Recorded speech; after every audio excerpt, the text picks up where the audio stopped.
And with that, let's start the next one.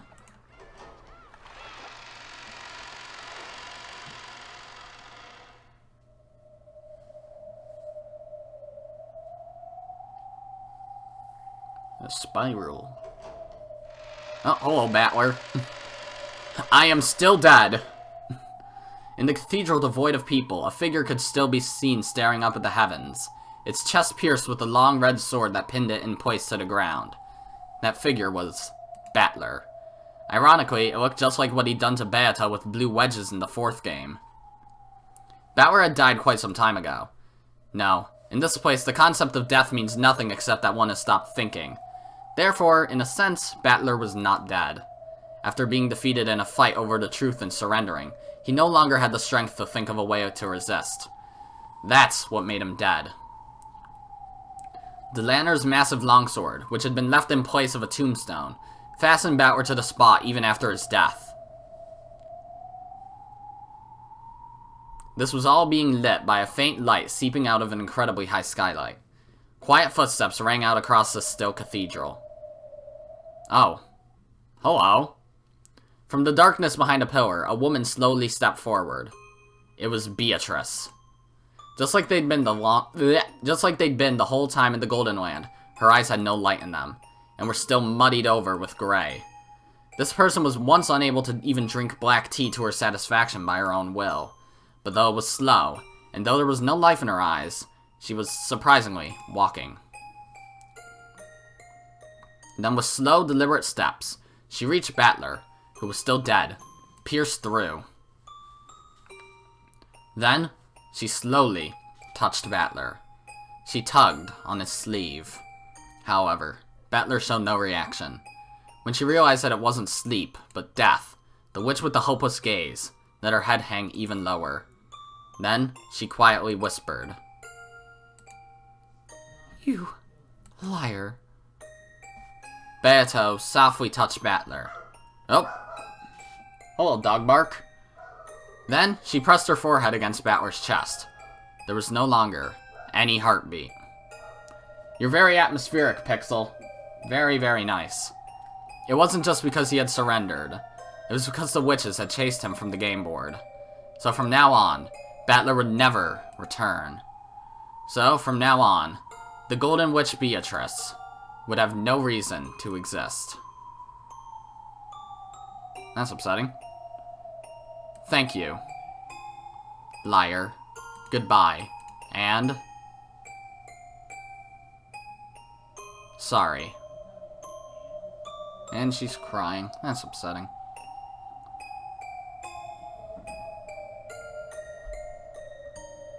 Huh.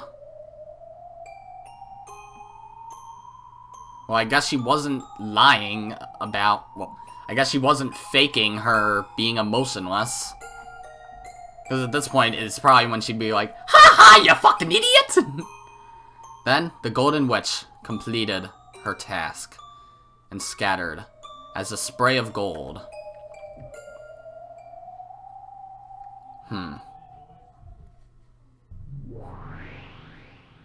Womp. Where does the womp take us? In the Golden Land, the gray rain gently continued to fall. There was a faint aroma of good black tea. Beato stared blankly at its surface.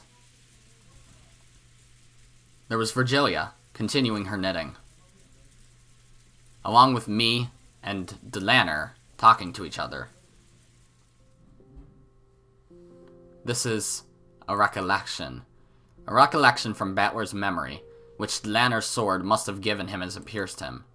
A recollection of that time Delaner had come to visit the tea party in the Golden Land.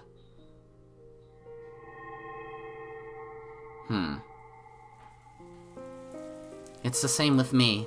The next time we cross swords, I won't hold back. Bring it on. I'll be your opponent. Come at me with all you've got. I promise. With everything I've got. Delaner, huh? I thought she was an emotionless killer doll without a heart. But maybe she actually is pretty approachable. Though, of course, neither of us will show any mercy when fighting over the game board. For a while, we gazed at the rain-drenched rose garden as we quietly enjoyed our tea.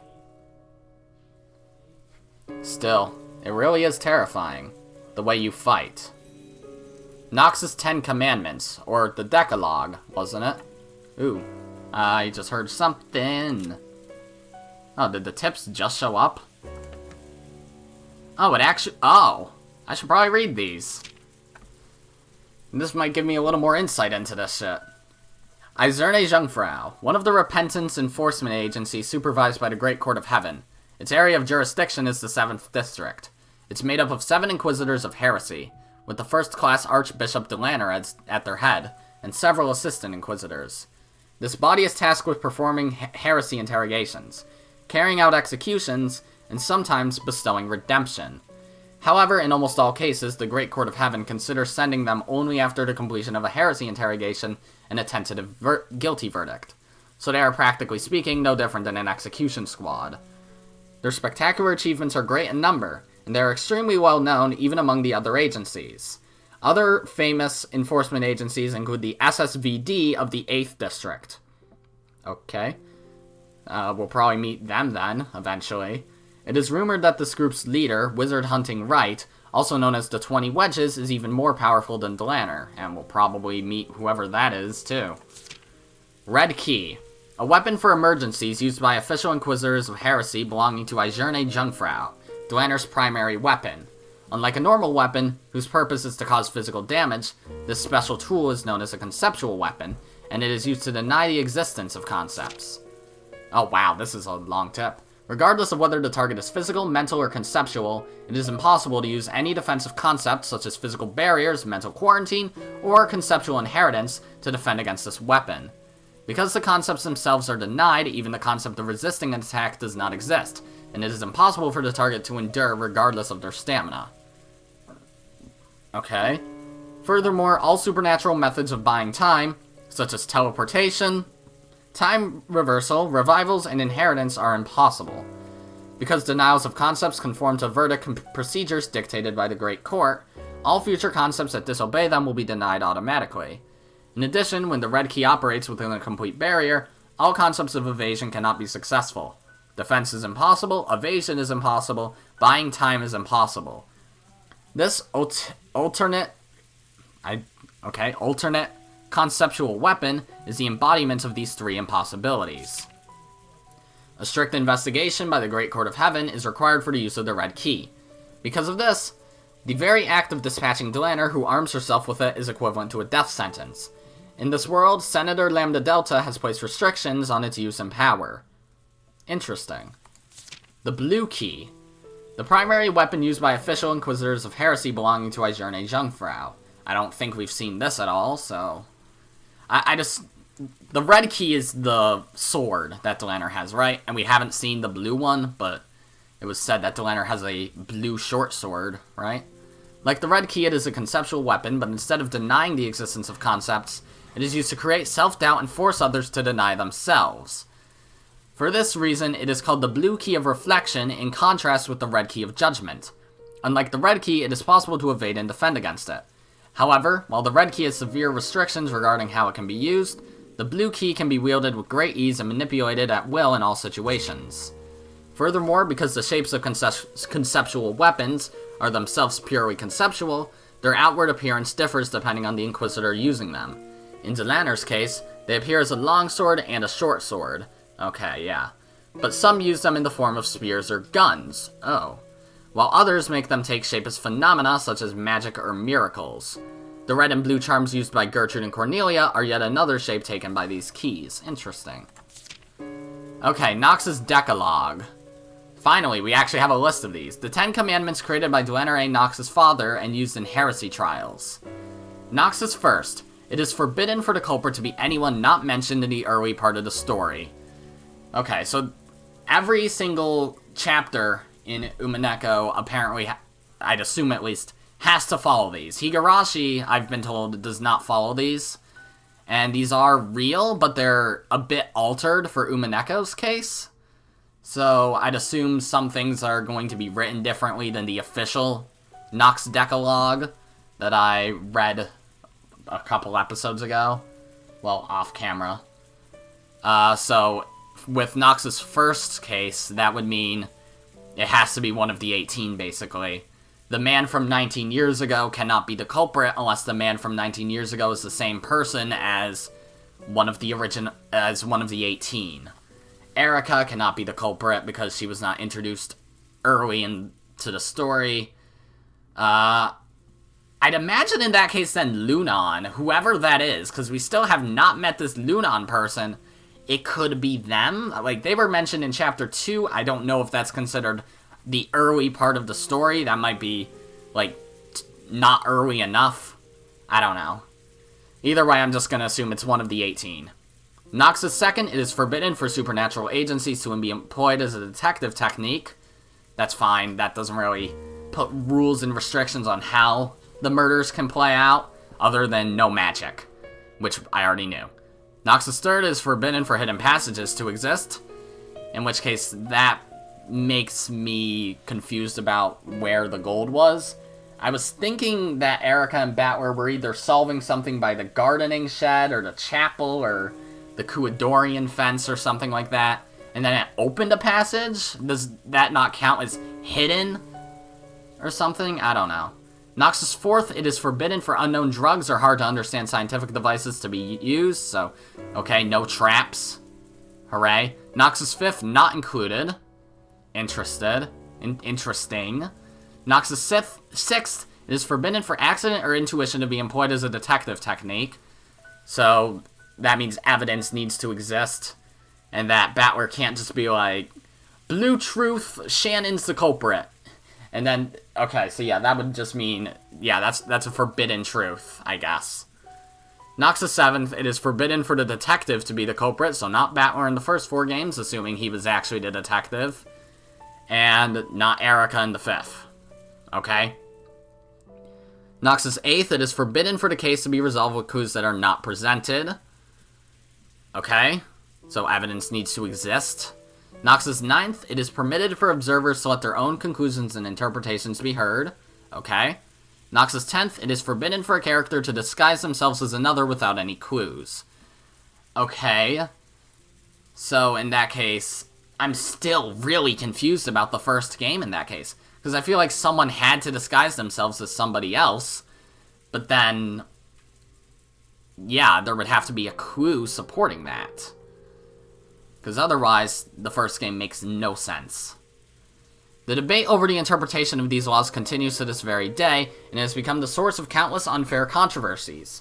While fundamentalists call any infringement upon these commandments heresy, revisionists point out that many canonized geniuses have violated these rules. Okay then. Those classic rules of the mystery genre, right? Yes, they are commandments conceived by my father. Hidden doors must not exist. That's Nox's third, right? That means there's no need for detectives to even look for hidden doors. Sounds pretty ridiculous. Barncastle said it herself. She said that because they were forbidden by Nox's third, even searching for hidden doors was a waste of time. I'd like to counter that by saying it probably isn't so uncommon for a rich family's mansion to have a hidden door or two built into it. But apparently that sort of rule works perfectly well in the mystery genre. By the way, there exist many wonderful mysteries in which hidden doors appear, and where hidden doors are the theme. Of course, this is limited to novels which have the premise that hidden doors exist. So yeah, like, Danganronpa's had many hidden doors, that's for sure. If that premise doesn't exist, hidden doors must not exist. So because that premise doesn't exist, there is no need to search for hidden doors. I think that's probably the essence of her ridiculous argument. It's like the detective trying to expose the truth, and the illusion trying to confuse it with a mixture of truth and lies, are getting blended together, leading to a bizarre form of argument similar to a devil's proof. Making a closed-room murder seem to be accomplished by a witch with magic is fantasy. Exposing that it was a human's crime done with tricks is anti-fantasy. Examining all possibilities to expose the nature of those tricks is mystery. But it is also mystery to claim... But is it also mystery to claim that possibilities with no hint supporting them are unworthy of investigation? Let's say a hidden door is hidden in a way that there would be no clues. Would claiming that a hidden door therefore exists even though a detective couldn't find it be anti-mystery? That's enough of that. This argument is too far of a digression from the rules I'm actually supposed to be... riddles I'm actually supposed to be solving. My fight is very simple. I'm only fighting to explain how it was possible for a human to carry out these crimes that were supposedly carried out by a witch. This whole discussion about mystery and anti doesn't serve any purpose. That's why I didn't have any particular interest regarding these rules known as the Nox Decalogue. Do you dislike Nox? It doesn't work for me. There's something strange about making it possible to deny the existence of all hidden doors without investigating. It's about as dubious as the devil's proof. Even though it's supposed to be the exact opposite of fantasy, it somehow feels like it's the same kind of argument. I shouldn't have said that. Your dad was the one who made them, after all. Do not worry. After all, there are some who say it is nothing more than a silly game. The Decalogue feels like something very arrogant to you, right, Battler? To be honest, yeah. If an actual detective said he didn't need to look for hidden doors because they must not exist, everyone would start looking around on the floor to see if some of his screws had come loose. In that case, Battler, let us say that the third commandment didn't exist. In that case, what would happen to closed room mysteries? What if Nox's third, hidden doors are forbidden, didn't exist? In other words, hidden doors would always work just fine as the standard trick for closed rooms. This does not refer to hidden doors with hints or foreshadowing. It refers only to doors that even the detective cannot find because of course they are hidden. Battler, you often fight by using the detective's proof, assuming the existence of an undiscoverable element X. That's what this is about. That'd be horrible. The closed room mystery genre wouldn't be worth reading at all. And if it were no longer worth anyone's time, it would cease to exist. No one would want to try solving the riddle from the beginning, not if they knew the answer might just be an unforeseeable hidden door. Unless you have some guarantee that no hidden doors exist, you don't really feel like trying to reason it out. I see. So Nox's third is necessary. Without that, it wouldn't be worth reading closed room mysteries. And if you didn't feel like trying to reason it out, what would that lead to? It means you wouldn't even want to read it. That's it. Humans are weak creatures who can't even think unless they have proof that reasoning is possible. That reasoning is possible. In other words, they need encouragement to let them know that they can solve it if they work hard enough. That might be true. It's the same with exercising. If you're told to run around the campus 10 times, you can tough it out. However, if you don't know how many times you're supposed to run around it, you'd probably get tired out before you made it around 3 times. The same thing goes for thinking and reasoning. Humans view a problem differently depending on whether or not it's guaranteed to be solvable. In detective novels, there's always a scene where the detective announces that he's discovered who the culprit is. That's a sign saying, the hints have all been given in the previous parts of the story, so dear readers, please try to reason it out. Ah. I always thought it was just a classic line, but I guess it does also have that effect. To put it harshly, until the detective says that, readers won't feel like trying to solve it no matter how much they love solving mysteries. Weren't you like that yourself in the previous games? Now that I hear it, maybe that really was the case. Maybe my fight against Beato really began in the second game. At first, I didn't seriously try to tackle the closed room riddles Beato threw at me. After all, I knew nothing except that people had died in a closed room and that the windows and doors were all locked from the inside. I mean, seriously, talk about having no hints to go on. So I refused to argue on the grounds that I couldn't fight, because the lack of clues made reasoning impossible. After that, didn't Beato sneer at me, asking whether I'd repeat that over and over forever in an endless repetition of moves. At that time, Beato said this. Of course not. I'll give you the thing people like you always demand. The reason you always stop thinking and then moan about it is lack of information. If you are then given information, you start doubting whether the information is true or not by denying the basis. Isn't that convenient? What clever little words to hide your own incompetence. I see. Then she said she'd give me certain information that couldn't be denied, and created the rule called the Red Truth. Once we reached that point, the curtain finally rose on my battle with Beato. So, that's when I finally had a guarantee that I could solve this tale if I tried, and I stepped up to the stage with her for the first time. Beatrice. She's a strange person. Though riddles are the only holes witches can live within, she began to give you the red truth, a method by which those riddles could be solved. You could say the red truth is a hint Beato gives me, so that I can compete in this war of reasoning. Like candy. Because I've been given hints, it's like she's saying, try and solve it, for it can be solved. An enigma that's guaranteed to be solvable can't be called a true enigma. Isn't this almost as though Beato herself is admitting that she isn't really a witch? My, that does seem logical.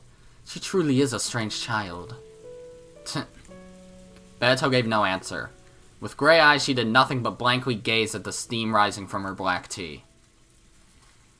My father created the Decalogue to act as a crutch for the power of thinking. It most certainly wasn't made as a way to arrogantly decide things. A crutch for the power of thinking. That's right. By Nox's Eighth, it is forbidden for the case to be resolved with clues that are not presented. This does not only mean that one is forced to avoid making theories that are not supported by clues. If you turn it around, it means that the one proposing the riddles is forced to display clues that lead to the solution. So in other words, if you follow the Decalogue, all riddles must have hints, and therefore it's guaranteed that finding the solution is possible. I see. So this is what they mean by a crutch for the power of thinking. If you can believe that it's solvable, you start wanting to have a go at those riddles. If you're capable of believing that hints do exist, you get fired up about rereading the story to search for them. I'll admit that it might have the power to give courage to those trying to solve it. You seem to think that the Nox Decalogue is a series of restrictions imposed by the one who made the mystery, but it is also vital for the readers. By using the Decalogue as a crutch, we are given the courage needed to use reasoning, as well as the willpower to reread the tale several times in search of the clues we know must be hidden there. It's like the lid of a jar of jam that's too tight and won't open. Like Mom always used to say, if you think you can't open it, then it really won't open no matter how hard you try. The same thing happens in sports. They say whether or not you have a strong image of yourself and believe you can win no matter what has a large impact on the records. In that case, the Nox Decalogue isn't really a set of arrogant and strict restrictions. You can also see it as a way to encourage readers who are trying to solve the mystery by telling them to give it their all, since it's definitely solvable. That's an interesting way to interpret it. Still, I've heard that not all detective novels around the world follow the Decalogue all the time, right? When you bump into one of those, won't you feel tricked? Even the Decalogue is nothing more than a single interpretation, and it cannot be applied to all mystery stories. Though among fundamentalists of my father's work, it seems there are those who harshly criticize works that violate the Decalogue and call them heresy. Huh. There's no end of arguments like this in the mystery world. Was this or that famous detective novel really a fair mystery? In other words, one that followed Nox's Decalogue? That sort of argument is already an eternal theme of the mystery world. In fact, in mystery discussions, arguments like these sometimes become even more heated than discussion of the actual tricks. I can understand why they'd want to criticize it. They try to solve it, believe it's solvable, and follow the Decalogue, but it's actually not made to be solvable like that at all. I can understand how that'd get pretty annoying. That's right. When fighting with the Decalogue, there's just one thing you want guaranteed from the beginning. In other words, you want to guarantee that this detective novel will adhere to the Decalogue. If a work labels itself as an orthodox mystery, then you have nothing to worry about. However, the mystery genre contains many unorthodox subgenres within it. Does that mean trying to use reasoning in an unorthodox detective novel is a complete waste of time? Looking at it that way, it really does feel arrogant. Yes, I also find it extremely sad that my father's Decalogue has been used as such an arrogant weapon. Then again, you just fought against Beato using the Decalogue as a weapon. Can I take that as proof that this game world of Beatos follows the Nox Decalogue? Oh my god. I hate having a cold. No, it's not really a cold. When I asked that, there was a strange silence. Virgilia, Delanner, and of course Beato all remained silent for a while. almost as though my question had touched at the core of something. That is something I cannot answer myself. Why? This is a game that this child made. A game to decide which of the two of you will win.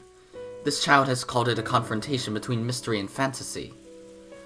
But unfortunately, she never said it was an orthodox mystery. That means you have no guarantee that it follows the Decalogue. But at the same time, Miss Beatrice has said that this game is a contest between you and her. In other words, there is a chance that you could win. In other words, you're trying to say that reasoning is possible. If you ask this child, she would probably say that reasoning is possible. However, just as she is the challenger, and you are the challenged, the two of you are different creatures. Something Beato might have proposed, thinking it is solvable, may or may not be solvable for you as well. For example, let's say we propose a simple riddle that any Japanese person would know. Uh-oh, I'm not gonna know it. However, if the person we're telling this riddle to is a foreigner with a Japanese-English dictionary in their hand, it might be almost impossible to solve. In other words, it's possible to have a one-sided solvable problem, which might be easy for the questioner, but extremely difficult for the person trying to solve it. By the way, do you know the foreign riddle, why do dragons sleep all day? The answer is, to battle the night. Haha. It's a riddle from the English realm, so it might be a little tough for a Japanese person. For that reason, I cannot say for certain that this tale is something you will be able to solve. However, I can promise you one thing. I will guarantee it with the red truth. What? Beato wanted you to solve it, so she made this game. The riddles of this tale, solvable. That alone I will guarantee with the red truth. It was the one guarantee that all those who try to use reasoning desire.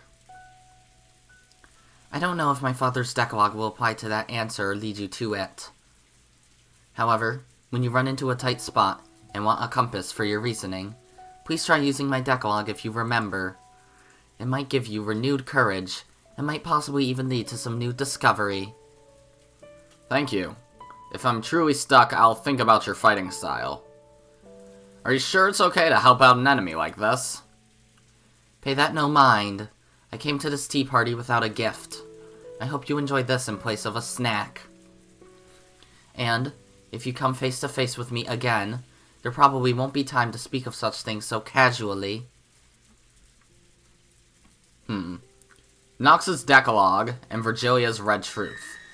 Beato wanted me to solve it, so she made the riddles of this game solvable. In other words, Beato wants me to be capable of solving it. Isn't that proof that reasoning is possible? Of course, that's from Beato's point of view, and it doesn't necessarily mean that reasoning is possible for me. Compared to before now, when I didn't even know whether reasoning was possible or not, that one line might give me a great deal of courage. At least it has the power to silence any negative thoughts about this all being useless. Unless the other party assures you that reasoning is possible, you won't do it. It's almost like love between shy young people. I'm in this picture and I don't like it. Love? Yes. Unless you have proof that the other person loves you first, you don't want to love them back. Right? Both boys and girls want to hear someone else say they love them first. That's their dream. If they're in love, they don't want to love the other person until they're sure that this person loves them back. After all, there's nothing as painful as a one-sided love, and the scars of the heart left behind last a long time. Because they are afraid of that pain, they want proof that the other person loves them first more than anything else. I see. That's an interesting way to explain the relationship between writer and reader in a detective novel. Yeah, maybe you could liken detective novels to that. Both the writer and the reader first want the other party to say they'll solve it, or that it can be solved. Until the writer is assured that the reader will certainly have a go at the riddle if they propose it, they don't want to write their story. The same goes for the readers. Until they are assured that they will certainly be able to solve the riddle if they try, they don't want to read the story. Because they don't want to write what they consider a masterpiece and be hurt when no one reads it. Because they don't want to reason about what they consider a masterpiece and be hurt when they realize it was all useless. By that argument, it really isn't a stretch to say it's like love between shy elementary or middle school aged kids, and in high school. Even though they really do want it, they don't have the courage to reveal their feelings. So they wait uncomfortably for the other person to confess, and by the time summer ends, nothing's happened. More than that, sometimes the girl even ends up going out with an entirely different guy. That's what my first love was like.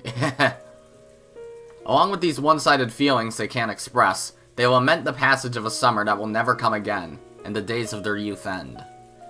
The writer who wouldn't write until he gained the support of readers goes for all eternity without releasing his maiden work.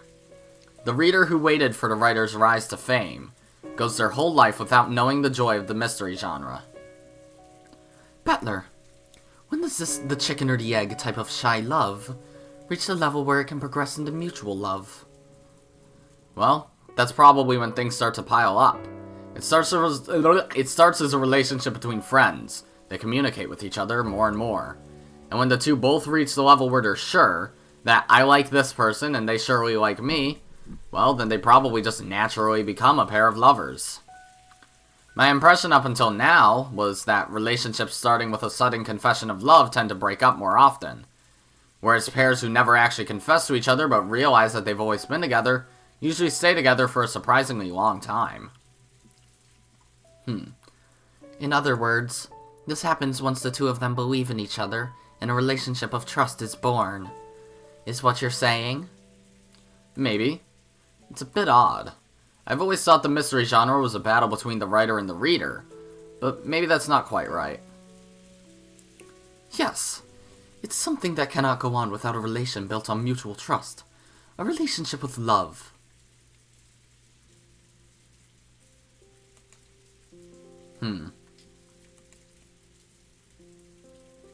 So, you're saying our relationship isn't one of killing each other, but one with love? Though it doesn't look like anything more than a pair of elementary schoolers bullying each other to me. Virgilia joked at us in a middle-aged woman sort of way.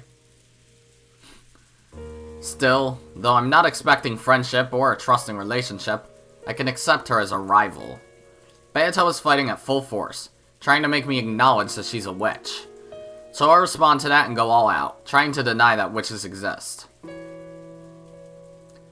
How can you be so sure that Miss Beato is fighting at full force? Can't you tell that by looking? It isn't as though she has proclaimed in red that she's fighting you at full force. And yet, you still have no doubts. You are the one who said you wouldn't believe anything except the red truth. Surely this is a stage Battler mentioned early. Wait, that was the worst possible way to read that sentence. Surely this is that stage Battler mentioned earlier, where communication increases and you learn not to doubt your relationship. Virgilia and Delanner giggled together. One guy, multiple women. And the topic is love. Wait a sec, isn't this the worst possible formation for getting made fun of? Battler. When I tried to bring back a proper mood for a tea party in the rainy Golden Land by clumsily searching for a more noble subject, Virgilia saw right through me and laughed. Even amidst this, Beato kept looking downwards with those gray eyes. Those are blue. Staring into her black tea. Oh, now they're gray. Sorry for all the cuts, I need to clear my throat like all the fucking time, so woohoo. And I'd rather not do that on a recording. Yeah, that's right. Virgilia and Delanner have given me so many hints, and yet I barely thought about it at all. Hints. By now, it's all too late. Let me think. Now that everything is too late already and I've got an endless amount of time on my hands, let me think. One more time. Let me think about the red truth Virgilia gave me, and the crutch of the Decalogue that Delanner lent me. With the red truth, Virgilia guaranteed that at the very least, Beato left enough room in this tale for me to achieve victory. That red truth guarantee will once again give me the power to start my heart beating. And there's the crutch of the Decalogue, which Delanner lent me. Delanner herself warned me in the beginning that the Decalogue isn't so almighty that it can solve all riddles. However, she said something about how it could be used as a method to to take on riddles. Let me try it. Though there's no guarantee that this tale is mystery or fantasy, let me believe that I'll definitely be able to solve it, and that it is a solvable tale, a mystery, and let me take it on one last time. Oh boy, what's going on? Okay, this room. When I came to, I was suddenly in that strange tea room where I'd often argued furiously with Beato from across that table. Of course, Beato was nowhere to be found. It was just me, isolated and alone. That's okay. Even so, I won't stop thinking. Okay then, what were Nox's commandments again? I'm sure Delanner explained most of them when slamming me with them. Of course, even I recall them vaguely. What was the first one again? Oh, hello, Gertrude. Allow me to speak. Nox is first. It is forbidden for the culprit to be anyone not mentioned in the early part of the story. When I muttered about what the first one was, as if answering my question, Delanner's subordinate appeared. Without bothering me with an unnecessary hello, she told me nothing more or less than what I wanted to know. Yeah, that's it. The first. The culprit has to be one of the people mentioned in the early part of the story. In other words, the culprit must have already appeared. As early as the first game? True, that's the most basic of basics in the mystery genre. A classic assumption. A classic assumption? Have I really been keeping to that assumption? With each new game, the number of people in this tale keeps increasing. That violates the closed circle rule. By that point, everything gets screwed up. Did I give up on the inside, thinking that the true culprit or mastermind must not have shown up yet, and that reasoning was therefore useless? If I read this tale as a fantasy, new characters keep showing up, to the point where even having demon kings or gods or creators appear wouldn't be strange at all. Even if the true mastermind first appears in one of the last episodes, I'd have to accept it. However, if I read it as a mystery and stick with that conviction, then there's no need to worry at all about anyone who shows up later, because Nox's First clearly states that it's impossible for the culprit to be anyone who appears later on in the story. Of course, there's also what both Delanner and Virgilia said. There's no guarantee that this tale follows the rules of the Decalogue, so of course I can't deny the possibility that the culprit first appeared in the second game or later. However, this is one way of thinking. This time, I'll forget about the Devil's Proof completely, and try to borrow the power of the Decalogue in my thinking. After all, I've already said myself that I won't be able to reach the truth without a multi-angled outlook. In that case, that means the culprit in all of these repeating games is one of the 18. From the very beginning, there was no need for an illusion of a 19th person. Even the first of Nox's commandments denies the existence of an unknown person known as the Witch from the very start. If I had followed that in the truest sense, I might not have suffered so miserably in the second game. And Nox's second... Hello? I forgot your name. No, Cordelia. There we go. Allow me to speak. Nox's second. It is forbidden for supernatural agencies to be employed as a detective technique. Delanner's other subordinate appeared without a sound, and gave me an answer to my question. That's right. A detective can't go around using magic. So, if this is a fair battle, does that mean that, like the detective, the culprit also isn't allowed to use magic? Allow me to speak. Know that you are free to interpret it as you please. Yeah, that's right. Sure. I'll interpret it my way. If this game is a battle between me and Beato, then because this tale is solvable, no elements will appear that make it impossible to solve. Okay? Butterflies. In other words, things like magic mustn't appear. When they do, I shouldn't suspect that the mystery element is breaking down. but I should instead question why it was shown and suspect the witnesses and observers. That's right. That was Beato's greatest weapon in the second game. Depictions of magic, which couldn't exist in a mystery. By showing me that, she forced me to think that this tale wasn't a mystery, and therefore that reasoning was impossible. So I surrendered. However, if I had believed unshakably that it was a mystery, it would have been completely obvious to doubt the witnesses who claim to have seen magic. Yep, that's fair, actually. Don't know why I didn't think of that either. Also, at the end of the first game, it was revealed that this tale was passed on to people in the future by that message bottle. The one that Maria wrote, or maybe Maria. Someone had written about this crime, this tale. In other words, this entire tale is a world that includes the personal opinions of an observer. Namely, the person who wrote that message in a bottle. In other words, the observer isn't God, it's a human. Therefore, there's no guarantee that this description is truly impartial. By the end of the first game, it was already clear that we've broken the constant premise of the mystery genre, that the story itself must be seen through the eyes of God. For that reason, it's possible to doubt even the observer as well as the witnesses. If I could have doubted this much, then no matter how many seemingly unsolvable displays of magic appeared, I wouldn't have had to blindly accept them and give up. However, that begs the question, is it even possible to solve a tale written by an observer who isn't impartial? If I get obsessed with this, all my reasoning will end here. However, I had to believe. That Beato was trying to fight me through this tale. Because it's a fight, that means I've been given a chance of winning. By giving me that, doesn't that mean that reasoning is possible? This part is tough. Unless I believe that the cruel witch took on the risk of losing to try and have a fair fight with me, I can't get past this part. Just like Virgilia said, it's just like love. If I can't believe that Beato is fighting me head-on with everything she's got, I won't be able to reason any further than this. Sure, I'll acknowledge it.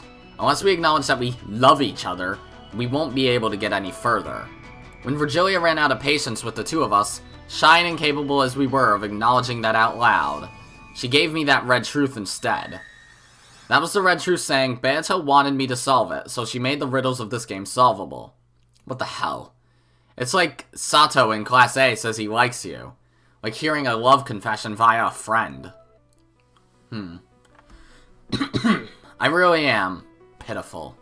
Reasoning is love. If we don't love each other, the reasoning won't start. In that case, how can we say that we love each other? If you think you can solve it, just you try. You're incompetent. Like hell you can solve it. Yeah, according to George, people like that are called Sundora. What? That brutal witch is finally starting to look a bit cute. If I meet her again, I want to try saying, you're such a Sundora. Is that just a different pronunciation of tsundere? If I meet her again, somewhere.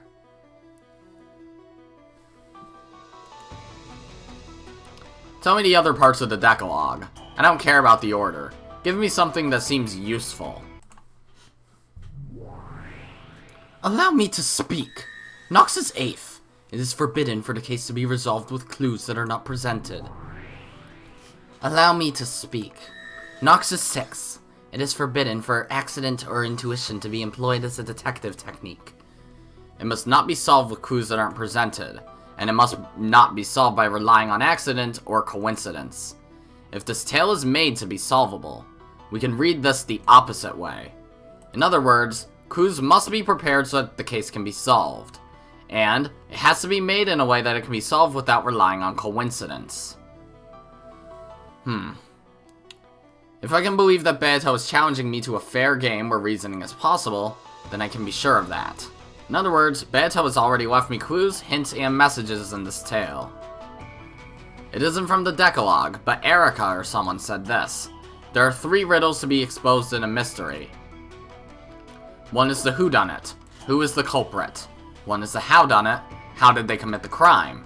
One is the whydunit. Why did they commit the crime? All of this means that clues related to these 3 riddles are already present inside this tale. No, strictly speaking, it's like this. Because she wanted me to solve these 3 riddles, Beato scattered hints about. Though whether I'm capable of catching those or not is another matter. Even if you think a riddle you propose is easy, it might be difficult for the person trying to solve it. In that case, it's only natural that there will be a difference in how difficult each person finds it. Therefore, as Beato goes through each successive game, she watches me closely, and tweaks the game as needed to get a good arrangement.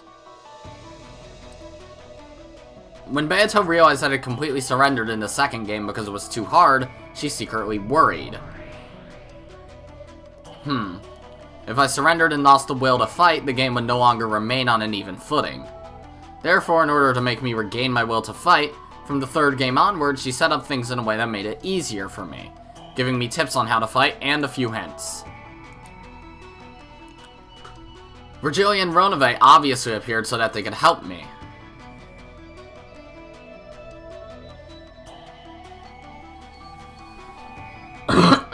Christ. Also, though we still had the usual crazy magic shows, she gave me the metaphor of the Brawn Tube trial, as well as tips on how to fight back. I finally understood how to fight, and most likely, at the end of the 4th game, Beato managed to have the all-out showdown with me that she had probably wanted.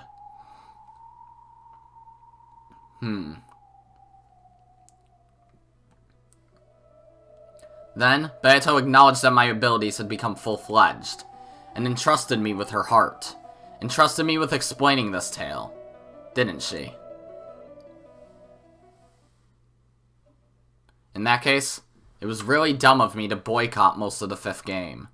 Just because I was so disgusted with those 2 witches. It doesn't matter who the game master is. All I need is to search for the truth in Beato's game.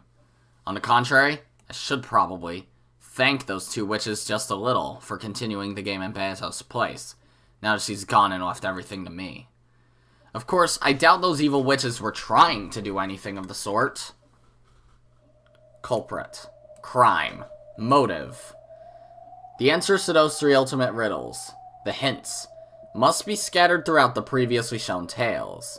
It's probably a very faint light, like trying to find beads that have fallen onto a sandy beach. They're definitely there. However, they're so faint that unless I believe strongly, there's no way I'll be able to find them. Please, allow me to speak. What is it? Go back.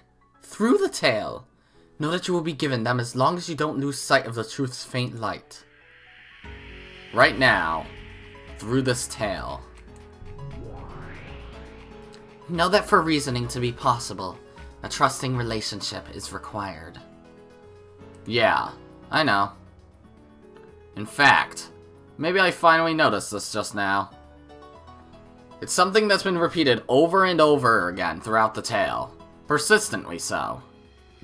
Without love, the truth cannot be seen. That has been said a lot, but I still don't understand it. It's been quoted a lot in my comment section, too. Is that meant to be the biggest hint or something? Without love, the truth cannot be seen. Yeah, I don't know. So, the motive is love? Is that what that means? I don't know. Slowly, the tea room dissolved into darkness. Then, as though I was slowly sinking into a pitch-black sea, I passed through the crevice of the long journey I'd taken with Beato, and kept on falling and falling.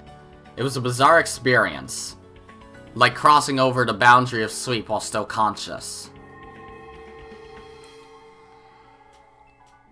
Ah, Christ. That was louder than I expected it to be. The several tales before became faint bubbles. No. Were they small shining fragments? And were scattered like stars amidst the pitch-black sky. I kept sinking on and on into that sea. Oh, wow. Hello. Ah, I can't read that fast. The tales up until now. One after another. After another. Virgilius guided Dante to Mount Purgatory, and brought him to the feet of the Eternal Lady who waited at the top, Beatrice. Okay? Therefore, the innermost depths lay not at the bottom, but at the peak of Mount Purgatory. The Eternal Lady had been waiting there for Dante the whole time. Oh boy. And then I knew. Yeah, what? What's going on? What do you mean you know, or you knew? I finally reached the truth. To the depths. No. To the peak of Mount Purgatory. Idiot. You really are an idiot. That hurts. He woke from the sweep of death, and bit by bit his sense of pain came back to him. Okay, there's lyrics. On Battler's face, which still looked up at the heavens as he hung there pierced by the longsword, a suffering and alive expression gradually returned. That's a loud truck! You're ruining the moment! You really are an idiot.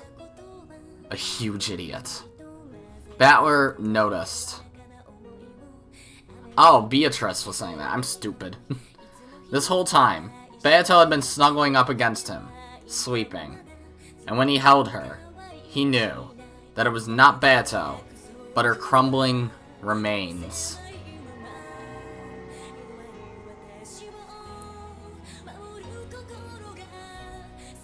Okay, I'm still confused. So when Battler just tried to hold that form as fragile as ash, then... Wait. So, when Battler just tried to hold that form as fragile as ash, then, just like a sandcastle made on a beach, washed away by a small wave, it fell apart and lost its form. At Battler's feet lay nothing but the ragged remnants of Beato's dress and a pile of ash. No, on top of that pile of ash, he could see something sparkling gold. It was the husk of a single gold butterfly, which had been torn to bits. And so, Battler knew. I've definitely reached the truth. However, I wasn't able to do it, while Beato still remained in this world. Beato, you really are an idiot. I finally reached the truth of this crazy riddle you've created. Just like you wanted. I didn't lose heart. And I finally made it there in the end. So why did you lose heart without waiting for me? You believed so strongly, didn't you? That I definitely reached the truth. So why? Why couldn't you believe with me? And wait. You aren't the one who's been forcing endless torture on someone else. It's me. I've been the one putting you through such cruel torture. You resisted until the very end and kept on protesting to me. And even though I've now finally reached that truth, to think that you couldn't wait any longer, and that it's all too late. You idiot! Why did you lose heart before me? Damn it! It's my fault. I forced her to endure this torture. In fact, she's been doing a wonderful job sticking through it for so long. Over and over and over again, you kept on protesting to me. And because I was so incompetent, it was as though I couldn't understand the truth. Idiot. Idiot. Your riddles are too twisted. Why couldn't you say it more simply? Idiot! God! Screaming is not something I do on this channel, unless it's genuine anger or fear. His scream of pain filled the sad cathedral. The sad witch who wasn't able to communicate the truth to Battler. The sad man who wasn't able to understand the witch's truth. Battler's howl of anger and sadness rang out for that pair. The clock hung in the cathedral showed that it was 2400 on October 4th, 1986. 5th, 1986. Time was up. For everything. You're kidding me. Don't set something like a time limit on this difficult riddle you're so proud of. No. I understand. Even though there was such a faint chance of that miracle happening, you prayed for it to happen. You're just like Grandfather. You prayed for and bet on the power of a miracle. One so unlikely that it was totally impossible. Less likely than finding a bead you've dropped on a sandy beach. And that means I've now truly arrived at that miracle. However, your time didn't last long enough. If I had reached this point even a little sooner, if I could have seen the truth, even if it had been right before time was up, I might have been able to save you. Motorcycle Gunman. But right now, I've been run through pathetically. I can't even hold what remains of you. As I attempted to pull the longsword out, I tried stretching out my arms and kicking my feet, struggling to at least touch her remains, but nothing worked. Shit! Shit! Damn it! At that time, I noticed a golden glint on the palm of my hand. It was a single wing from a gold butterfly. That small fragment of gold was the only piece of Beato that I was permitted to touch. I cried with all my strength, gripped that fragment, and pressed it against my head, apologizing. Why couldn't I reach the truth earlier? Then I pressed it to my chest, promising that even now I would never again lose the truth. When I pressed my hand against my chest, the sword piercing my chest cut my wrist, and blood dribbled out. That blood spread throughout my fist, and it must have soaked that gold fragment with my red blood. It must have been the only way of telling her that I'd found the truth she'd wanted me to know about. Motorcycle Gunman. I clutched the wing of the gold butterfly with my freshly bleeding hand and pressed it against the red sword that pierced me. At this point, Ushiromiya Battler knows, and he understands. He's found this tale's everything. So, he knows the culprit, he knows how they did it, and he knows why they did it. Is it Shannon? I mean, obviously don't answer that. Please, don't tell me. But I'm still not entirely sure. Like, Shannon's the most suspicious, with Cannon right behind her, but I don't know who else. Like, Goda, for sure, is probably not the culprit. Like, he has the possibility to be in all 4 games, but still, he's such an oddity. Not to mention, Cannon's body disappearing means he could easily fake his death in multiple cases. And Shannon is just coincidentally happens to have the opportunity in all 4 games. Unless it's some other combination of people, like it could have been a combination like, I don't know, Kyrie and Rosa. Maybe those two are a fucking power duo and killed everybody. At that time, it seemed as though a faint golden light leaked out of the gaps in his clenched fist.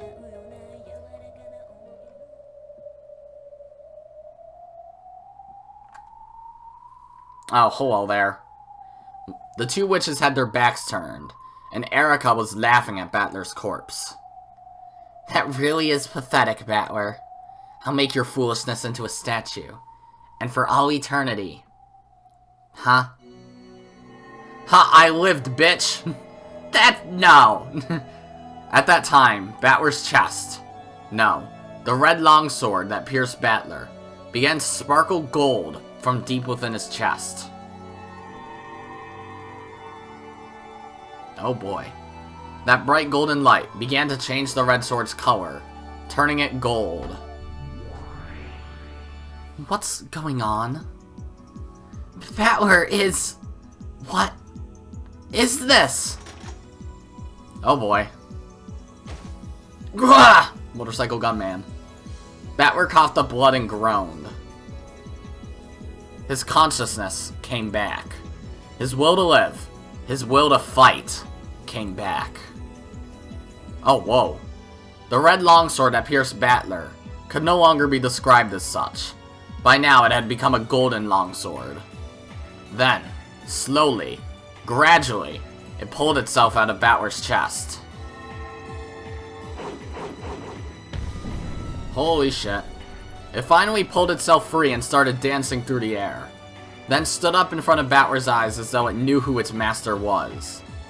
Battler, crawling on the floor and moaning, grabbed the golden longsword, and though it looked painful, he slowly rose to his feet once again. Oh boy. This sure is an elaborate act. Is this one of your tricks, Lambda? That glow! It couldn't be! Lambda stared wide-eyed at that bright golden glow in awe. When she noticed that Battler's resurrection wasn't part of a script Lambda had thought up, Burn also frowned slightly. Sorry, retrials will not be permitted. Chester Sisters eliminate this resurrection illusion. Understood. 45-410. Firing permission granted. Oh boy. And then that shit again. It's unable to target! IFF error code 999! Eek! 999, you say? Impossible!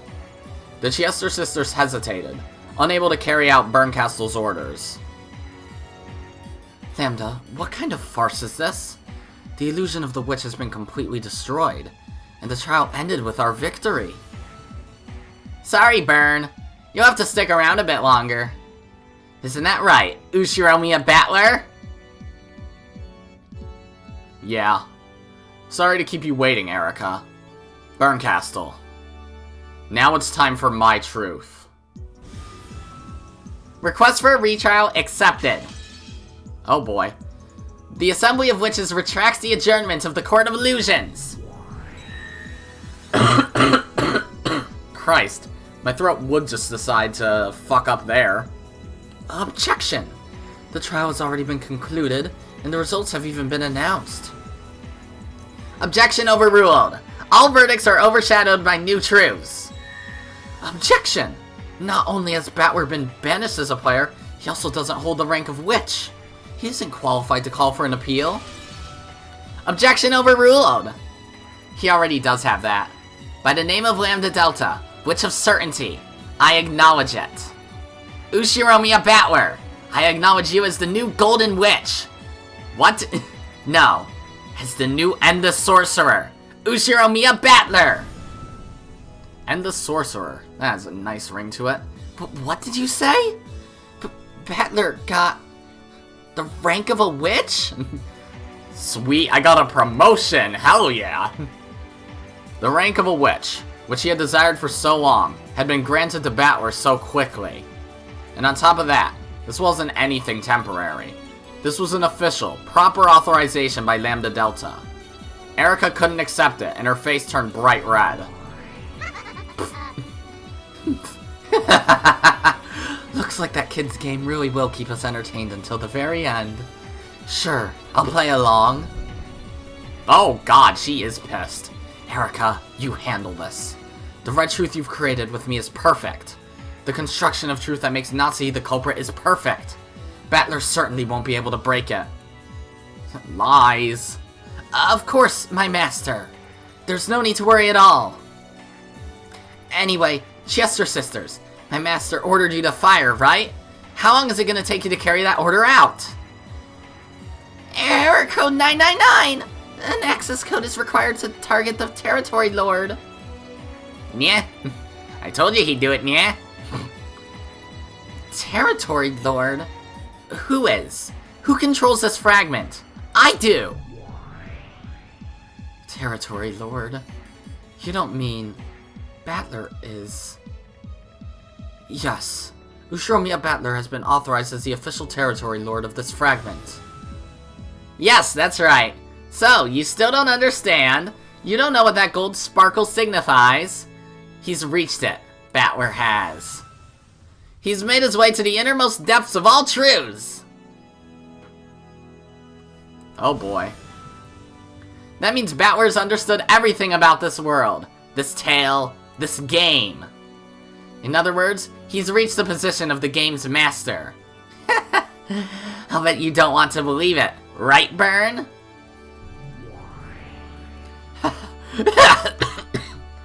Pretend that was laughter. Yeah, I don't want to believe it. Okay, I'll test Battler to see whether he really understands everything. Erika! Too bad, Erika. Just when you were finally appointed as the territory lord of this fragment, you've been deprived of that title. The new territory lord of this fragment is Ushiromiya Battler. Is it awful? Hey, don't you feel just awful? How's it feel to be deprived of that title just when you've finally gotten it? How's it feel?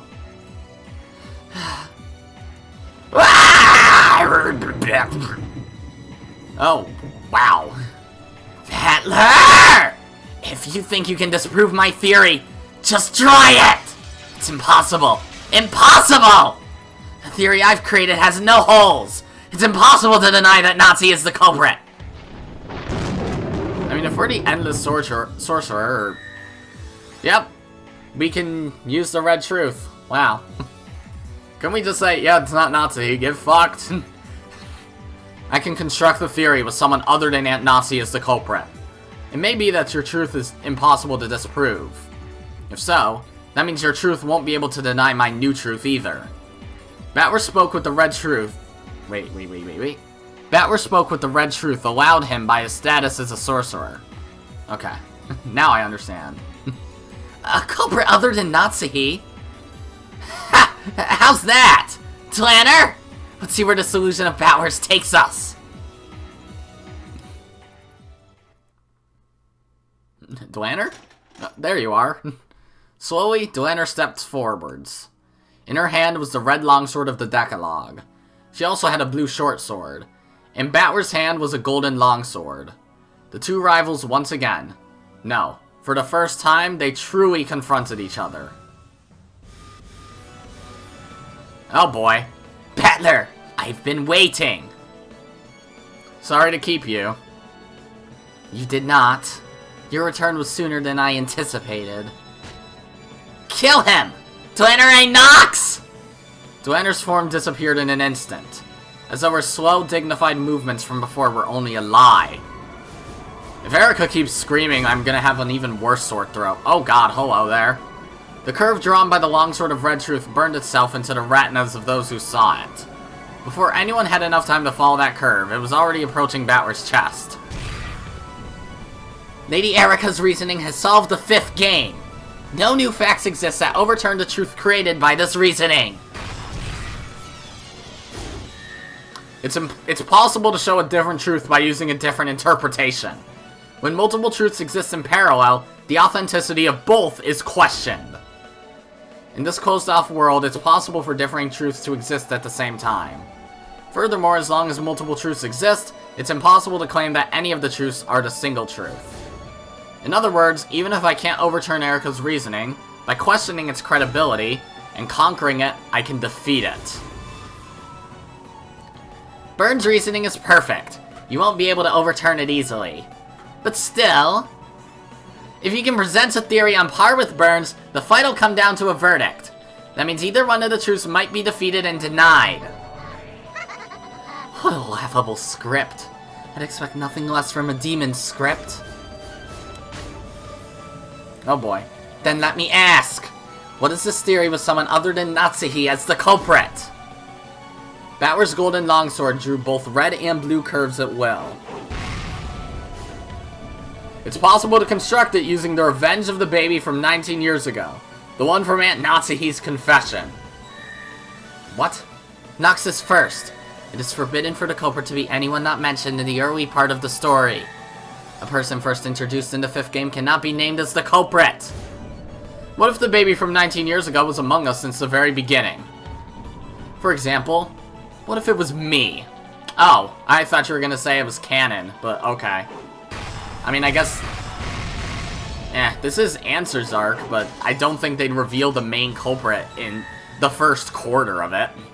Nox is 8th. It is forbidden for the case to be resolved with clues that are not presented. Was there ever any foreshadowing showing that you might be the baby from 19 years ago?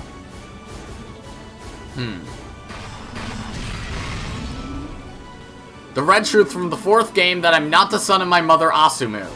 The feeling that Dad was hiding something in both the first game and this game. In particular, in this game, it was made clear that there were some special circumstances having to do with my birth. I see.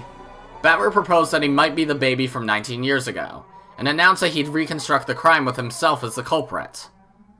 Wow. Okay. Battler's not the culprit, but still, this is gonna be interesting. I mean, we already have a red truth saying Battler isn't the culprit, and we have a red truth saying Nazi isn't the culprit, so it's just like...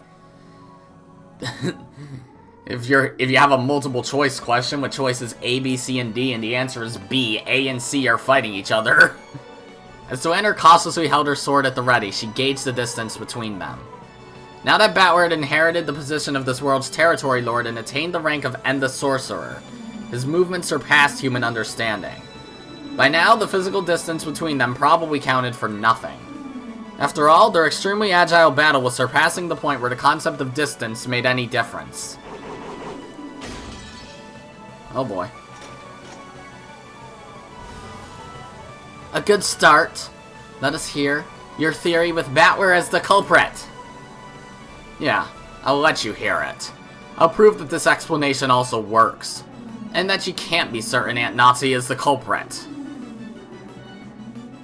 Oh boy.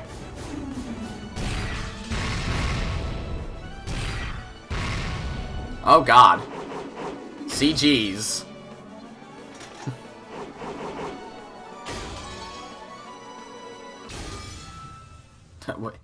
Okay. Erika, do you just have to intervene right now? You know nothing after all. Good! If you're supposed to be the culprit, that creates several contradictions.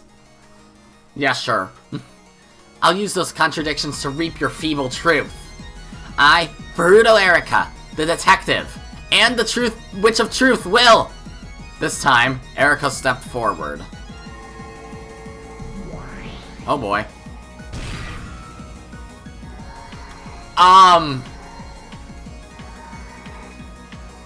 You what?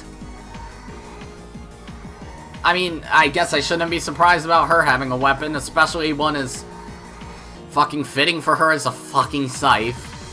In her hand, there appeared a scythe like one a Grim Reaper might hold. A ruthless scythe for reaping everything that threatened her theory. Oh boy. It's only possible for the crime to have taken place between 2400 and 1 o'clock. During that 1 hour, you were in the dining hall of the mansion. Therefore, it was impossible for you to commit the crime. Combining blue and red now. If you combine blue and red, you get the purple truth. Oh, I don't like how her scythe is purple. I didn't just fucking call something, did I? Oh boy. Oh, she seems shocked. It has not been specified that the time of death was between 2400 and 1. Therefore, it's possible that the crime didn't occur between 2400 and 1.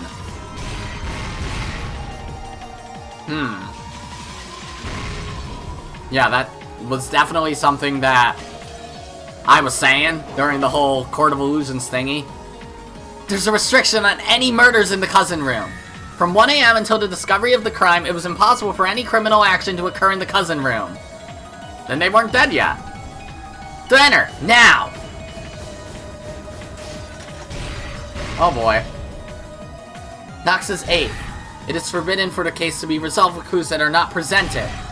If the crime actually was carried out in the cousin room, clues must have been shown. Because clues were not given to the detective, Lady Erika, who was on the watch for any abnormalities inside that room until morning, such a crime is impossible. By the time of the crime's discovery, you mean the point at which I let out a scream and everyone gathered there? Even if it was impossible to kill them before that point, it was possible to kill them afterwards.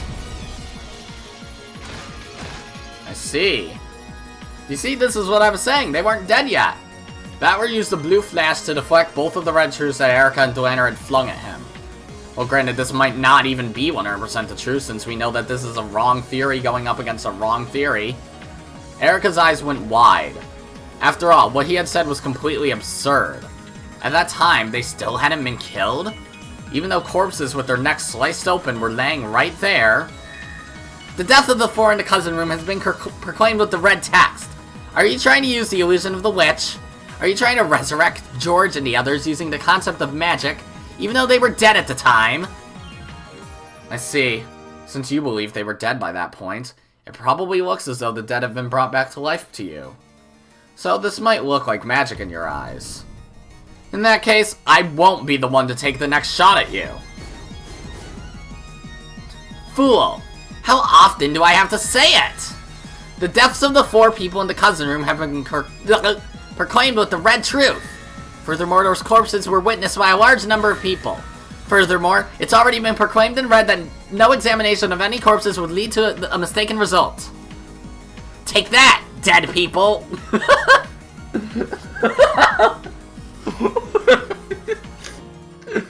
What? Take that, dead people! Fuck the dead! They don't matter! Christ, Erika, what the hell? Aye! Hello, Ronabe! When was that red truth made? Have you forgotten, miss? Oh boy. This is going crazy! The fierce shower of red was blocked by a magical barrier set up by Ronabe, who suddenly appeared right in front of Battler. Now that Beatrice was gone, the demons shouldn't have been able to manifest themselves in the real world. However, he existed here, and calmly dealt with Erika's attack. You! Renove! How did you get here? Well, who cares?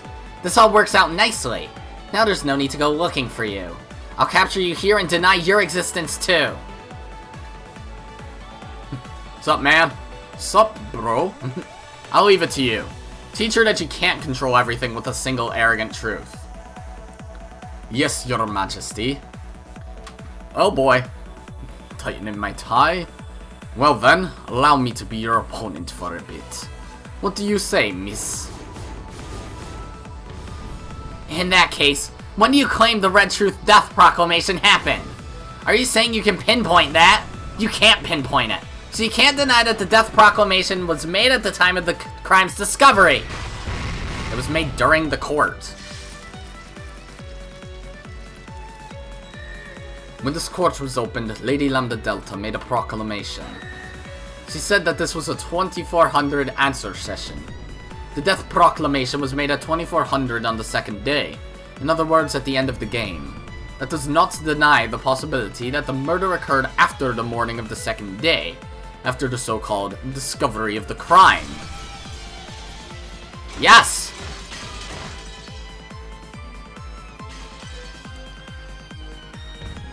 Then you're saying that the victims were alive at that time, even though their necks were sliced open.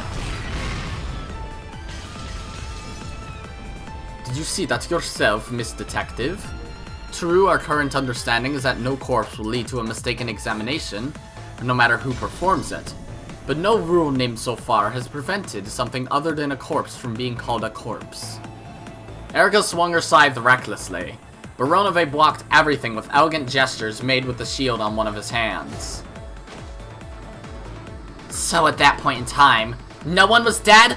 There weren't even wounds on their necks. In that case, why did Battler scream? Oh, hello, Gap. Better watch your feet, little girl. Ushiromiya Kinzo is already dead at the starting time for all games. Huh? Ah! Oh yeah, she never heard that truth. A pitch black hole opened beneath Erika's feet and swallowed her up. She could probably see through to the other side of the hole. It was the same thing you'd see if you looked down out of the skylight on the ceiling of this cathedral. Leah! Oh, hello, Virgilia. Oh, you're holding a wand. Yes. Virgilia could already be seen in midair inside the cathedral. What the fuck? A blue spear?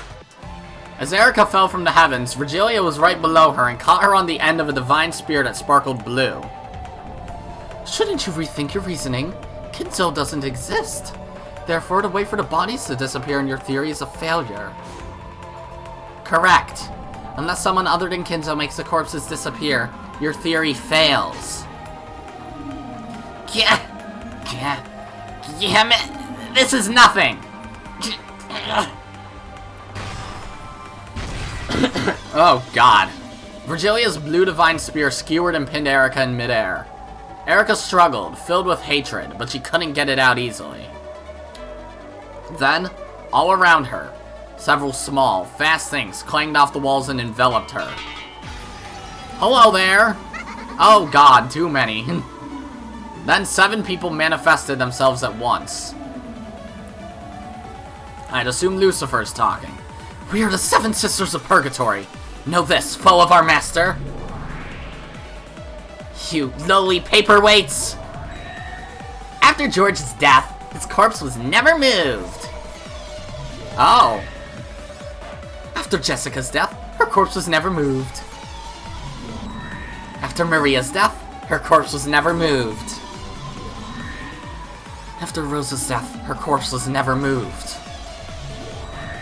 After Genji's death, his corpse was never moved. After Krause's death, his corpse was never moved.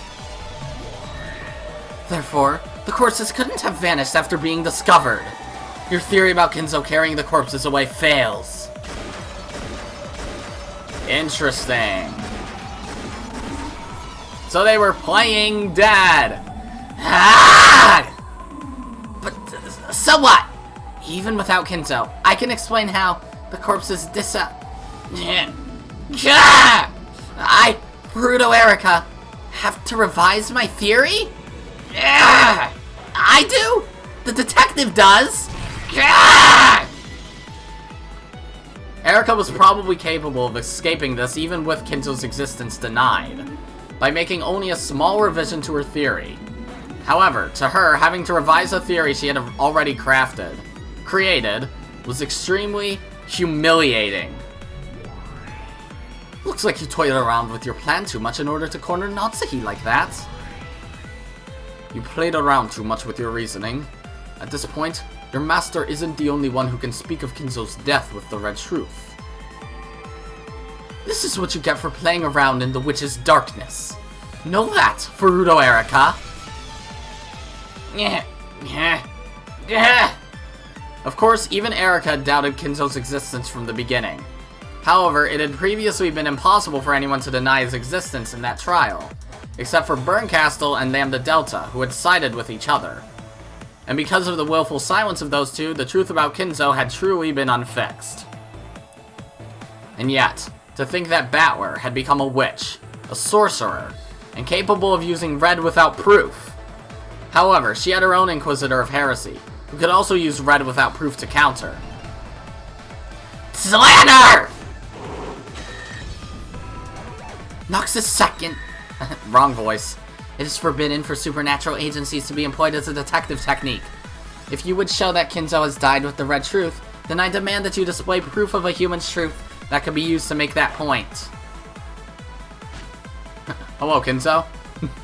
Forgive me, damn geezer. Overcome it, Battler. Don't let my corpse stop you! Presentation of evidence. I'll present a corpse that could possibly be identified as Ushiromiya Kinzo's. Oh boy. Oh, there's the blue short sword. Hello. Can you prove that this corpse is Ushiromiya Kinzo's? No matter how much it resembles him, unless you can prove that it is him, it is possible to claim that it was a substitute corpse from someone else. The polygamy, right? He has 6 toes. Can you show that it was Kinzo's corpse with the truth of humans? Human? Wrong game. Get out of here. In this case alone, and with the red truth specifically, no counter-argument will be valid. The toes. Never thought the answer to a mystery would be toes. Ooh. Any counter with the red truth will be invalid. I guess that works. It may be true that the existence of third-party corpses has already been denied with the red. However, if saying that with the red is forbidden, Battler has nowhere to run to. That's right. In this closed-off Rokonjima, there is no objective way to show that this corpse is grandfather's. And that itself suggests the possibility that this corpse is a body double. This unidentifiable corpse cannot serve as proof of Kinzo's death. Checkmate! My theory does not waver. It does. Dwener had sealed off the red truth as a means of proving that Kinzo's corpse had been shown. Even with the power of witches, Battler couldn't argue back. Polygamy. How are you going to prove that the corpse was Kinzo's if the red truth is sealed? It's impossible. It can't be done. She knows it can be done. With red or blue, right?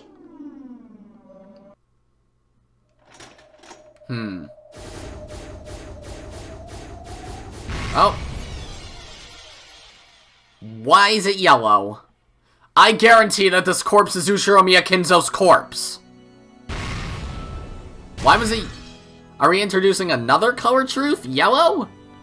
Or golden? Then, when Dwener met with Battler's golden flash, she was unable to fully block it with either her red longsword or her blue short sword, and she was blown backwards into empty space. It was a direct hit without any miscalculation. Though she had always seemed as firm as a small giant before now, she was finally blasted away and slammed against the wall as though she was the slender girl she appeared to be. Dwener, what are you? A splendid gold truth. Gold. So, okay, another truth. God damn it, you keep on introducing these things. Okay, so what's the rules of this one? It is valid. Gold truth? The golden longsword, which had been drawing red and blue trails before now, finally drew a curve that retained its divine golden color. The truth it showed was neither red nor blue. It was gold truth. What is that? Lambda, does this follow the rules? Yes. Gold truth valid. The gold truth can only be used by the territory lord of this world. No, only by the game master himself. What, Battler's the game master now? What? What did you say? Gold truth. A divine truth woven in a different fashion than the red truth. Its strength is on par with the red truth. It may sometimes be inferior, but it is sometimes superior. That glitter is proof that Battler truly understands Beato. I've shown it. Shown that the corpse is grandfather's. Yes. Gold truth accepted. Unless Lady Erika's theory undergoes some revision, it will be destroyed. What the? Ah! Ah! Erika cried out in pain. It wasn't the pain of her body being pierced. It was the pain of her own theory being defiled. I see. It's like, and then they were... Wait, what? And then there were no... How do you pronounce that? Acroids? Just when did this? What a crazy mashup of great works. Battler, it would be excessively unrefined to say any more. Even without saying another word, you fully made your truth about the corpse's disappearance understood. I see. That thing you're thinking of doesn't conflict with any of the read in this trial so far. Your truth based around the revenge of the man from 19 years ago has been completely understood and processed. I proclaim that your truth has now been established. What the? Why is that? Great Lady Lambda Delta. He still hasn't explained everything. I still have many ways to argue back, like Hideyoshi's closed room, the seal in Natsu's personal room, and the button in the closet. Do you really think you're capable of defeating Battler's argument? Only Erika, the one who was supposedly so intelligent, couldn't understand. She couldn't understand that Battler had already reached the real truth. Because of this, Grandfather's absence has been verified, and the dishonorable relationship between Aunt Natsuhi and Grandfather has been removed from consideration. Aunt Natsuhi is pure and faithful. I won't permit this vulgar tale you're all so fond of. Oh, and she was here the whole time. Okay. Battler? Furthermore, because we've raised doubts about the time of death for all who have died so far, The alibis for everyone besides Aunt Natsuhi go back to square one. If you try to argue that the crime was impossible for everyone except Aunt Natsuhi, it won't work. Dwener, who must have risen to her knees at some point, slowly stood up. The flash from the golden longsword was still buried deep into her chest. Though pain didn't show in her expression, her awkward movements clearly showed how serious the damage she had taken was. Even though she herself knew that the match was long over by now, Dwener didn't abandon her duty. However, in the cousin room, you witnessed corpses that were impossible to misidentify. Are you trying to say that was a lie? Noxus 7th, it is forbidden for the detective to be the culprit. The detective is obligated to keep an objective point of view. Your theory would mean you violated this obligation. The detective needs an objective point of view. So that would mean in the first 4 games, Battler had an objective point of view at all times. Cool, so everything Battler saw we can trust. Fruto Erika is the detective, and the me in this game isn't one. And by Noxus 9th, it is permitted for observers to let their own conclusions and explanations be heard. Noxus 8th, it is forbidden for the case to be resolved with clues that are not presented. Until now, you have been the detective. Was it ever shown that you were not the detective this time, and that you were an observer capable of inserting his own personal ideas? Unless it was, you do not have the right to falsify your point of view. In this game, when I figured out the device connected to the Epitaph's riddle, I witnessed Grandfather. As has already been shown in red, Grandfather doesn't exist. It was impossible for me to witness him. Therefore, it has already been shown that my viewpoint wasn't objective. It is possible that it was just a sheet or something fluttering in the wind and rain, which you mistook for Kinzo. It cannot be used as foreshadowing to form a basis for Noxus 9th. Mistaking one thing for another is a right permitted to all observers. There's the red truth that Beato showed during the 4th game. No person would mistake Ushiromiya Kinzo by sight. Huh. It's the red truth Beato used to counter my blue truth claim that someone disguised themselves as Kinzo, to make it seem as though Grandfather had appeared. In other words, on this island, all illusions that might lead someone to mistake something for Grandfather, including someone else pretending to be Grandfather, most certainly cannot work. Okay. All of Aunt Natsuhi's schemes to make it seem Grandfather existed were hidden in the relatives' blind spots. All of them clever tricks, like he was here just a second ago, or he's in his study alone now. They never tried to make anyone mistake something they saw for Grandfather himself, so there are no contradictions. If they had tried to dress one of the servants in Grandfather's robe, it probably would have been seen through in an instant. It has been guaranteed that none of the characters in this tale would mistake something for Grandfather by sight. If someone claims to have seen Grandfather despite that, it becomes a lie. Allowing lies to be contained within their observations is a right granted to everyone, except for just one person. And that person is the detective. Because of the right granted by Noxus 9th, anyone is allowed to mistake a sheet in the wind for something else and tell about it. However, mistaking it for Grandfather in particular is not permitted in this game due to the red truth. So, once you claim to have seen Kinzo, it was no longer misrecognition, but intentional. In other words, this proves that the observer was not objective. Is that what you are saying? In this case, unintentional misrecognition is not permitted by the rules of this game. However, it is possible to intentionally lie about seeing something you never saw. And that is an action not permitted to a detective, who's obligated to maintain an impartial perspective. Forgive my crazy argument. It's all finished now. No, it's okay. Because men like you exist in this world, you will surely protect the fragile truth from any kind of pride. You will surely protect the real truth from the tyranny of any plausible truth that might claim to exist as the sole truth and try to exterminate all fragile truths.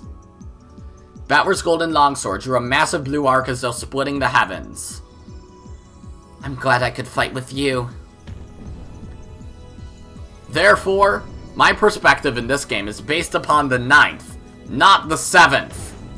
The fact that I claim to have seen Grandfather is proof! The noise that rang out across the cathedral, was the sound of Delaner's longsword clattering to the floor. Simply letting go of that was the same as resigning to the proud Delaner. Though the blue trail Battler had drawn was aiming right for the top of Delaner's head, it stopped a hair's breadth away. If it hadn't, Delaner would probably have been annihilated, without leaving a single scrap of flesh behind. I resign. I give up on denying your truth. I've paid my debt. Let honor be to your father. The Decalogue was neither arrogant nor judgmental. Honor to my father. Delaner sat on the floor, and completely abandoned her will to fight. What are you doing, Delaner? Lame. Pathetic. You stupid half-wit murder doll. You've tainted the honor of your own father. Shame on you!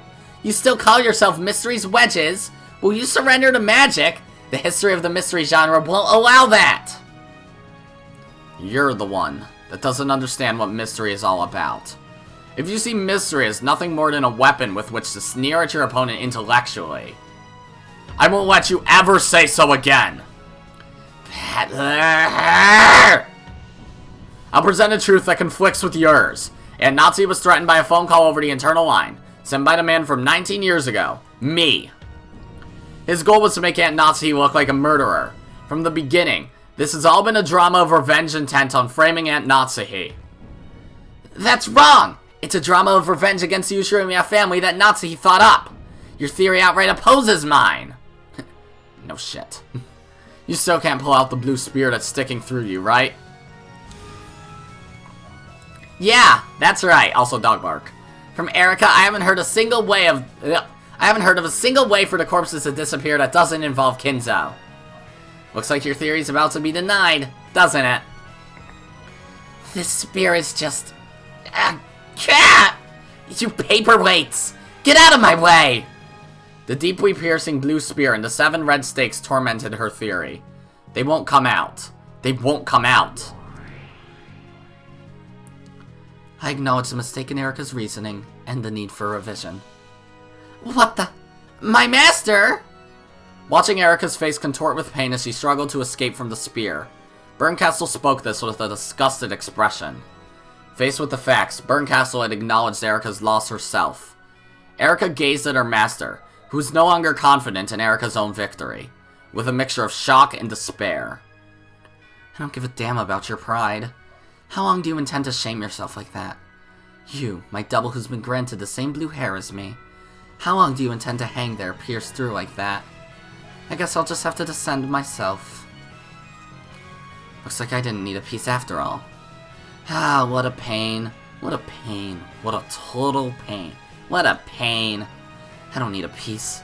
I'll just throw it away. Yeah, that's disappointing. Regretful, discouraging, hopeless letdown of a misfire. Do it quickly, filth! Didn't I tell you to revise that pathetic theory of yours?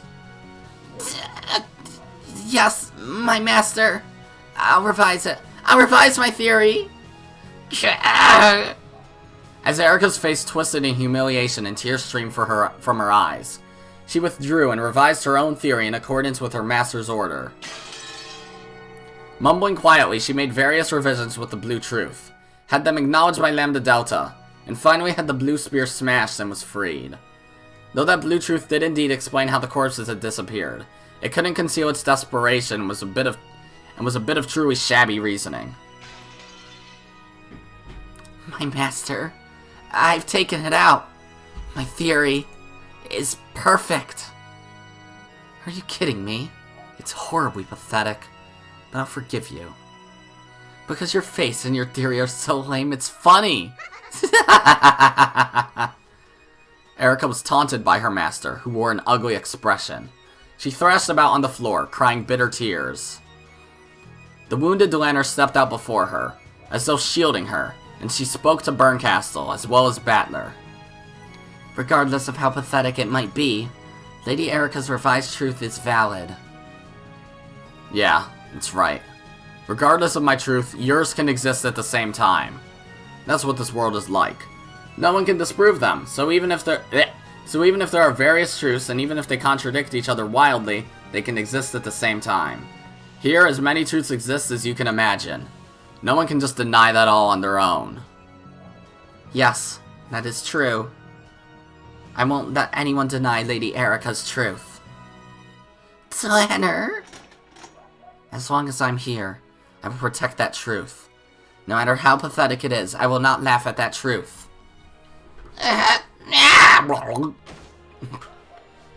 The words of Delanner, whom Erika had previously looked down upon, led Erika to once again thrash about on the floor, sobbing. And, because no unique truth exists, everything is covered in darkness. Therefore, while both my theory and Erika's theory are impossible to deny, neither is a unique truth. They're vague, and while neither can be denied, neither is certain. Because there has been no decision, the illusion of the witch still exists. The only one who will be permitted to expose it is neither Erika nor the rest of you. It's me alone. I won't let anyone expose Beatrice's illusion except me. The verdict is revised. Because of the truth presented by Ushiromiya Battler, Erika's truth is no longer unique. However, Erika's truth is impossible to disprove. Therefore, both of their truths exist together. The conclusion of the 5th game is rescinded. The game goes back to being even, and I transfer the position of Game Master from myself to the Golden Sorcerer Ushiromiya Battler. Ushiromiya Battler, step forward. I appoint you as the new Game Master. Whoa. Will you accept? You will, right? Do it. You new endless witch? Yeah! I'm the new Game Master. I'll weave the 6th game. Erika, let's settle things for good this time. Stand up! Yes, I will stand. I'll make you regret giving me a chance to clear away this shame. My master, please give me an opportunity to fight with Battler again in the 6th game. No. Damn it. Sure. Of course I'll give you a chance. Wow, incredible. She said I'll give you a chance. Isn't this a miracle from the Witch of Miracles, Burn Castle? Erika, you've miraculously managed to escape with your life. In the 6th game, Battler's game, expose the truth no matter what, unless you want to be tossed aside into the darkness of oblivion. Yes, my master! Delanner! Of course. I will give it my all in the next game as well. I won't pretend to be a guest any longer. Together with Delanner, I'll tear your game to bits! Sure. I'll invite you to my 6th game. Sorry, but that title of yours, Checkmate of the... isn't cutting it. It's your game. You can decide the name yourself. Just bring it on! I, Furuto Erika, am a detective before I am a witch. I acknowledge you as the new master of this game, and I issue a proclamation of war. I'll definitely expose it all. I'll kill you! Golden Sorcerer, Ushiromiya Battler! Yeah, come at me with all you've got! Furuto Erika! I fucking choked on my words there, that was not intentional. Just watch, Beto. I'll take charge of your game. And in this next game, I'll prove that I completely understand all of your riddles. Oh shit. Oh, credits. That was crazy. Oh god, my voice, my throat's even more fucked up than before. Oh god. Yeah, that was something. You can tell from my voice that it was just Erika, really. All her screaming. It fucked my voice, but, you know, it's not like I'm not used to it. Kinzo used to do that in Questions Arc all the time, and now he's not really around that much anymore, so he doesn't really do that anymore, so woo. This still isn't as bad as it was after. I remember this very well. Questions Arc episode 3, meaning my 3rd video, not the one with Eva Beatrice. That video, for some reason, completely fucked up my voice, and I don't know why. Probably because voice I could possibly have given him. But either way, wow, that tea party was something, wasn't it? It was really good, though. Really, really good. Yeah, I'm definitely gonna split this into at least 2 episodes. Since I've had to cut a couple times, I don't know how long this recording actually is. But I do know that it's at least 2 hours. The first episode will probably already be up by the time this is seen. I'll probably just make the secret episode. What is this, Birth by Sleep?